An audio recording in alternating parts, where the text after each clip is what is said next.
Welcome to Music Notes. I have Sidney Bird here, the singer, songwriter, musician. Want to tell us a little bit about yourself and what you do? Hi, I'm Sidney Bird. I'm a singer-songwriter based in Brooklyn, New York, but originally from Phoenix, Arizona. I write my own music and perform it around New York City, but I'm about to start going on tour to Boston, LA and Phoenix. And I'm working on an album right now, and I've been doing this for 3 years now. 3 years. All Yeah. right. So I know, based on your social media and what you said, you moved here to do comedy. Yes. Okay, and you decided to shift to music. Yes. Why? So I went to USC for undergrad in Los Angeles, and I was in the theater department, and you could choose an emphasis, and I emphasized in comedic acting. I've always been obsessed with comedy, comedic acting, Kristen Wiig, Amy Poehler, like everything about those women. And actually in college, I interned at Saturday Night Live and Jimmy Fallon. So I kind of moved to New York a little bit in college, took a break, but somehow they all counted for credits. Went back to college, finished up, and was like, I need to move to New York. I need to be the next Amy Poehler. This is what I've always wanted to do. And so I moved here, and it was just terrible. It was not what I wanted to do. Comedy seems hard. It's rare that you hear someone be like, I moved to New York for comedy and just took off. Yeah. It's always it was horrible. It was horrible. Really and yeah, I think in those moments it was this is going to take 30 years. And I was like, yeah. Don't let me. I don't know if I have that in me. And it kind of taught me a really valuable lesson because it was just because you're obsessed with something does not mean that needs to be your career. That makes sense. You can have hobbies that can be passion driven forward. But I was so lost for probably it was definitely a year and a half. I was I don't know what the hell I want to do with my life now. I just went to college for this, and now I don't want to do it. Or I don't know if I don't want to do it, but I just don't think that this is all I want to do. So I worked at Soul Cycle for a minute. I worked at WeWork for a minute. I worked in retail for a long time. I babysat. And then I was just kind of You weighed your options. Yes. That's good. I was just trying to have a job because I needed a job. And my parents were you just moved to New York City. So I needed a job. Then I was really sad all the time because I was I don't know what I'm doing with my life. And I started writing music kind of as therapy. I've always been a very musical person. I've done musical theater my whole life. I was in a cappella in high school, college. I would kind of write music as diary entries, but then I started doing it post-grad, not seriously, but just kind of really learning about this, and I signed up for a music theory class in my free time and posted them on Instagram just for fun, and that's how I found the producers who I now work with, and it just became a thing on the internet. And then COVID happened, which was honestly amazing for me because it made me feel okay, I can do this. I can't have a job in hospitality because that's basically what I was maybe I'll go into hospitality. I couldn't do that in COVID because hospitality was shut down.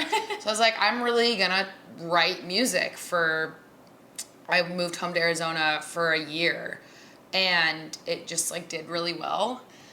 So then I moved back to New York, and I got a new manager, kind of figured out my sound, my style, my aesthetic, what I want, and now I'm here. It's so weird. It's if you asked me during college, I would never say I'd be doing this, so it was ever. Never a career that you thought would Never. I always thought I'd be acting, either TV or film, or theater, or being on SNL.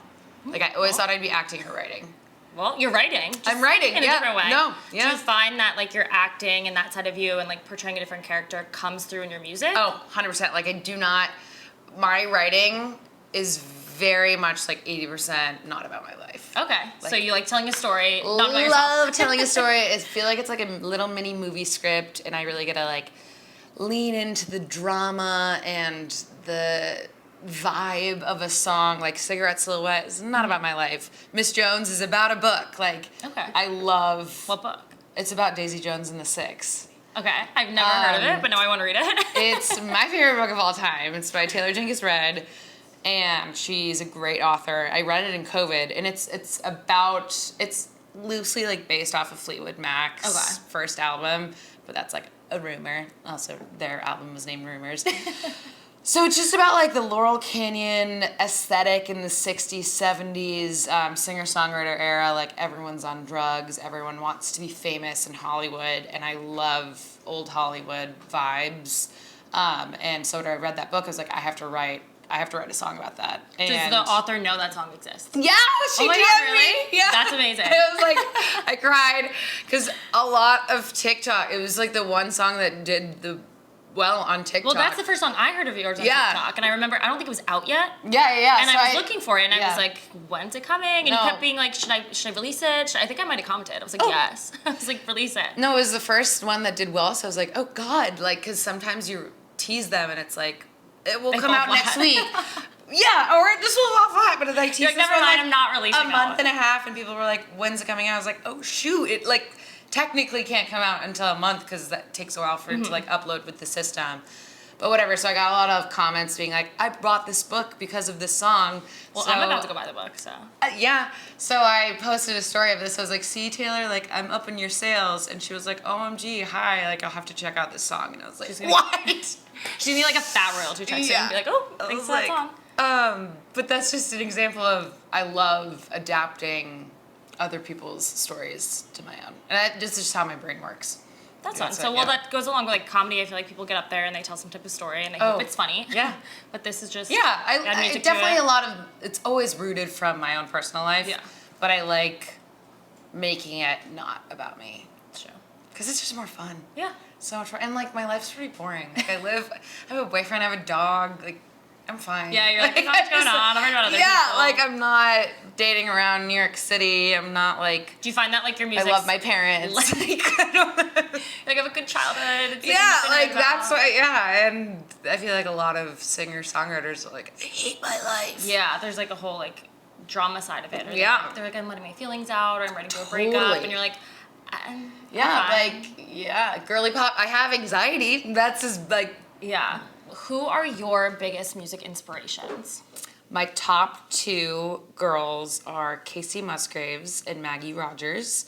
And so funny, one time my mom was like listening to Maggie and she goes, that Maggie Musgraves girl isn't too bad. I was like, it's Casey Musgraves, Maggie Rogers, Mom. But those are my top Those are your top two? Yeah, they're my favorite. What about them, like compared to other artists? So, you resonate with? okay, so for Casey, it's basically Maggie. It's like her lyrics and vocal production. I'll start with Maggie. Maggie, I love her stacks. Like it feels like a not gospel, but kind of almost like this Western echo. Like I want to be in a field singing her music as loud as I can. And car ride vibes, and the lyrics are very, very poetic, which inspires me because that's something I definitely want to work on. I feel like my lyrics can be a bit too like straightforward, which is very cool, and I think people appreciate that. But I love how poetic she is and airy and artsy, fartsy. She's really, really smart. Like she just went to Harvard to get her master's degree last year while finishing an album, and now she's going on tour all of this year. Oh, wow. So, like, she's very academic, which I respect, and she went to NYU, graduated, and you can kind of tell it in her music. It's, like, the theory of her music, it just sounds very smart and, like, different, and I think that's why she stands out to me, because it's also, like, pop indie, and it's, like, on the radio, but it's also still very different. So that, I just respect her because she's very academic. I also love how feminist she is, and she's not afraid to be sexy, because it's, like, such a vibe. I just think she's kind of like an icon of herself, but her music does it for me, especially because of the lyrics.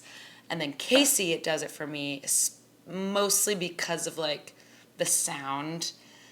I just love the way all of her songs are produced. It feels so fun. Like High Horse is such a good song, and it feels Western. I think I love her so much because I'm from Arizona. And she represents this side of like country to me that I very much kind of resemble. Like we did not grow up listening to country music in Arizona, or my household didn't. But we're still very like Western people. Yeah, as much as she's like country and somewhat pop crossover, she still has such a different sound like than not- most yeah. of the country pop female artists. It reminds me a lot of like Texas, Arizona, New Mexico, kind of like this Versus, like, western Nashville, yeah. cactus desert vibes, sunset, like light, but like pretty dark lyrics sometimes about like heartbreak, divorce, family stuff. So just her whole aesthetic and wardrobe I love, but like the way her songs are produced it's so fun. Yeah. It's so fun. And it's like when you go through her album, there's really not a skip. No. Like No. each one flows into the next, and they're all like Cherry Blossom, they're all so mind good. blown. And so my good. favorite Casey moment was, I think it was a few years ago, and it was her 10-year anniversary of moving to Nashville, and she won a Grammy. Yeah. I think she won like best album, and she got on Yeah, stage. She was like, "This is actually like my 10-year anniversary moving to Nashville," and I was like, "Oh." I know people like didn't. Because I remember in high school I'd listen to like Follow Your Arrow and then Merry Go Round, but that was pretty like hillbilly kind of trailer girl country, and I loved it because I was really into country in high school, and then in college I was like, I'm not into country, and then she showed up and I was like, this is what I'm into. Yeah. Like this is what does it for me. The music, the outfits, all together. Yeah, Casey and Musgraves. it's a big inspiration to me. Top 20 biggest regrets. In like February 2020, Casey Musgraves was playing at Radio City for $20. Oh, I didn't go. I've never seen her. And I still to this day, like me and my friend at the time, I like didn't have anyone who really wanted to go, and it was before I had hit my I'll go to a concert by myself phase, which I recently hit in February. Oh, so, yeah, go. No, I'm fully will go by I myself love going now. to the movies by myself. Like Yeah, I that's could do that. it's Well, so I went fun. to my first concert by myself in February, and I was like being really awkward and like kind of on my phone, like. It's but so it was good. I know, but it was my favorite artist was Ryan was it? Hurd. Do you know him? He's country, but he's kind of like, he's not like country. If that Like makes sense. Casey. I guess so. Yeah. Maybe a little.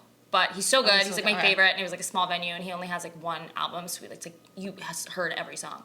But and someone in the crowd, like there's next to me, was like, "Enjoy yourself," and I was like, "We're lucky I'm here. We're lucky I'm here." Like it took a lot for me to get here by Enjoy myself. yourself. I was like, I'm very much enjoying myself. Just like let me like be alone. You don't need to look at me. So fun. Don't look at me. But Oh my God, that's so funny. I literally was like, "We're lucky I showed up. Like I'm I'm very so happy funny. just being here. Yeah, Please, like, just this rehearse. I'm like this up is against my the wall. safe space. Yeah, don't look around. But now that I like did it once, I could do it again. Oh my God, that's really But yeah, funny. Casey's a good one. I I love. definitely Yeah, I really want to see her that. live. Saw Maggie last year. Or no, pre-pandemic. It's like 4 years ago. Yeah, literally. Radio City. Those two love, but like like Leon Bridges, I love him. I love Ash. I love Noah's music. I love Chelsea Cutler. That's definitely a little more like, Have you seen her? yes, I've like heard she's 5 good. times. My boyfriend and I have been following her since like for like 7 years Oh, because she wow. went to Amherst and my boyfriend went to Conn College. Oh, I want So to she see played soccer, and like all of the NESCAC schools kind of knew of her music, and so she would like play at Conn College. I would visit Really? my boyfriend. Well, they yeah. have a crazy music program. yeah, The Conn College for like they have like Yeah. 1,200 kids, and they Yeah. have a sick music program.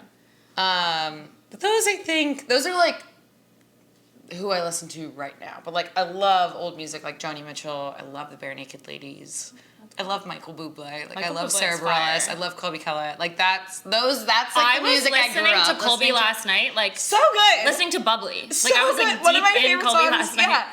And I haven't listened to her like gone out of my way to in a while. And that's funny you said that. I love like that era of just like pure singer-songwriter. Yeah.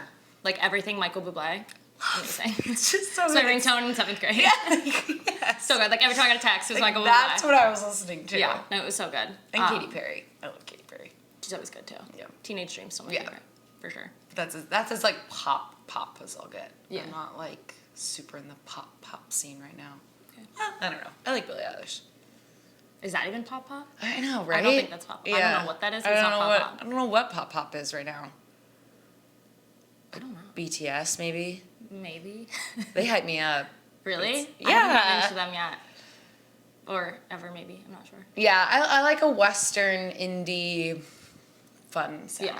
So, would you say that a lot of your virality is thanks to TikTok? 100%. 100%. 100%. Do you find that there's 100%. more pressure in that? 100%. 100%? 100%. Okay, why? It's literally the music industry is run by TikTok. Like I just got a manager 2 months ago. Okay. And I've been doing this for 3 years. Yeah. And I did not TikTok for the first 2 years because I was like, it's not me.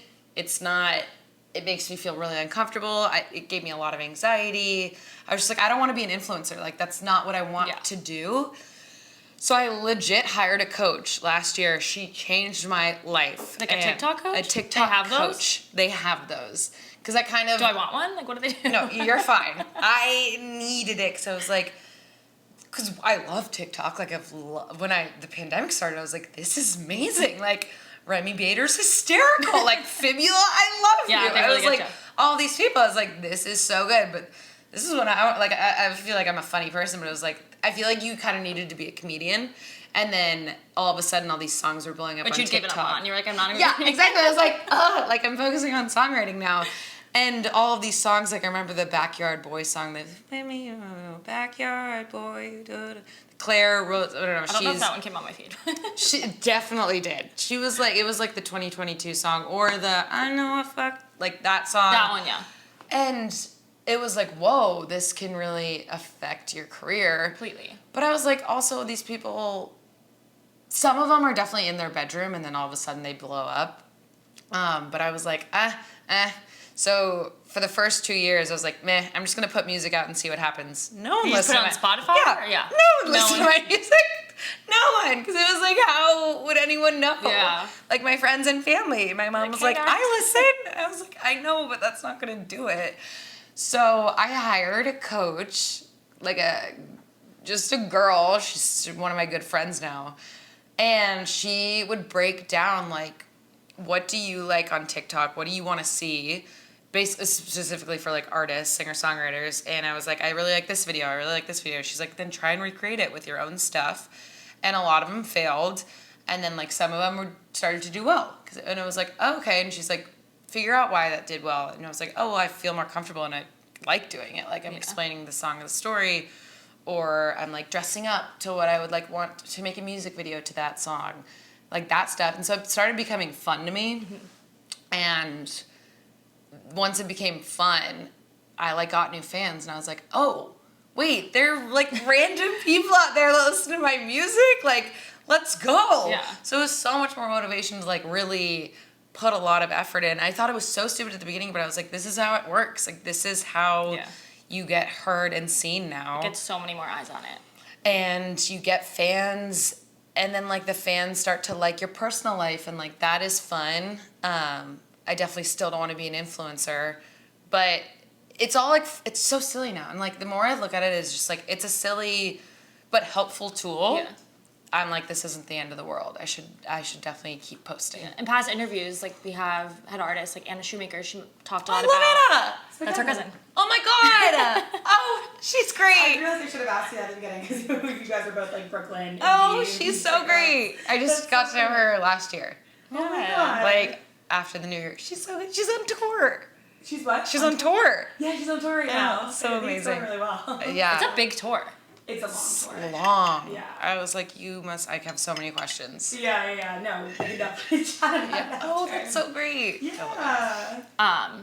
She said how now, like, you're not just an artist, you're also a content creator. Yeah. So it's the job. Yeah. Like, and even if you're with, like, I'm not with a label, but it's so, I've been starting to talk to teams and labels and stuff like that, and I'll talk with my friends who are still indie artists, but they're with labels, and it's like, you still have to post. Yeah. You still have to grind out the TikTok. It's not like they can get you on the Spotify playlist. Like, you have to get the fans yourself. And really, labels nowadays, they'll definitely help with, like, marketing strategies, budgets for music video, like, budgets to go on tour.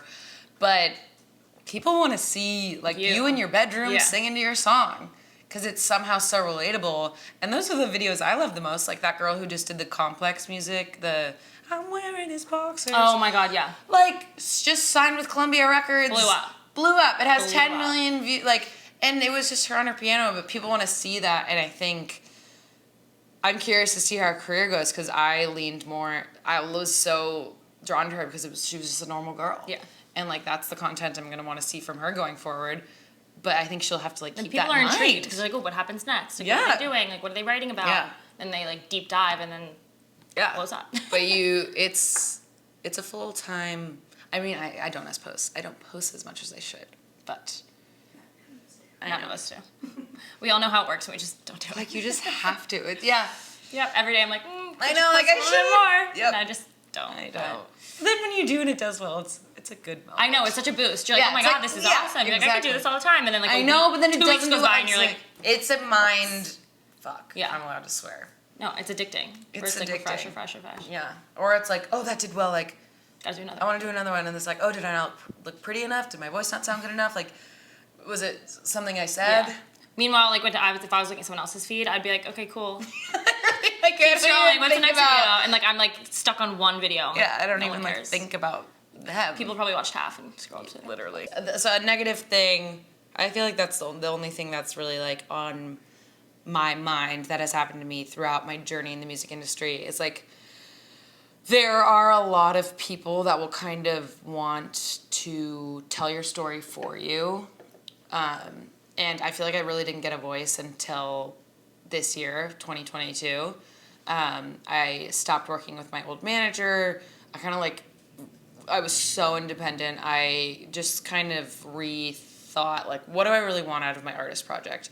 And like, I wrote my goals down, and I was like, when people listen to my music, I want them to think they're in the West. And they're like at a campfire with all their friends in Joshua Tree, vibing. So I was like, okay, how do I create that world? And so I like redid my whole closet. I was like, this is what I'm gonna wear in my TikToks. This is what I'm gonna wear on stage.